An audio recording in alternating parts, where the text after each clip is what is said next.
Hey guys, যদিহে পোনপ্ৰথমবাৰৰ বাবে আমাৰ চেনেলটো চাই আছে, প্লিজ চেনেলটো ছাবস্ক্ৰাইব কৰি কাষতে থকা বেল আইকনটো প্ৰেছ কৰি অল কৰি দিবলৈ নাপাহৰিব। অসমৰ জনপ্ৰিয় কৌতুক অভিনেতা ছাজু আহমেদৰ খবৰটো বাৰু আপোনালোকে জানেনে? ছাজু আহমেদৰ এই ভাল খবৰটো অহাৰ লগে লগে তেখেতৰ অনুৰাগীসকলে ছ'চিয়েল মিডিয়াত তেখেতক শুভেচ্ছাৰে উপচাই পেলাইছে। অসমৰ জনপ্ৰিয় কৌতুক অভিনেতা ছাজু আহমেদ বিবাহপাশত আবদ্ধ হ'ল। নিজৰ অভিনয় প্ৰতিভাৰ জৰিয়তে দৰ্শকক হহুৱাই অসমবাসীৰ হৃদয়ত স্থান লাভ কৰিব সক্ষম হোৱা জনপ্ৰিয় অভিনেতা ছাজু আহমেদে যুগ্ম জীৱনৰ পাতনি মেলিলে। তেওঁ ছ'চিয়েল মিডিয়াৰ জৰিয়তে তেখেতৰ বিয়া কিছু সুন্দৰ মুহূৰ্ত কেইখনমান ফটো শ্বেয়াৰ কৰি অনুৰাগীসকলক জানিব দিয়ে।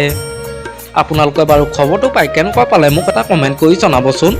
আমাৰ আজি ভিডিঅ'টো আছিল ইমানেই। আজিলৈ বাই বাই। মৰম সানি দিম তোমাৰে দেহত, সপোন আঁকি দিম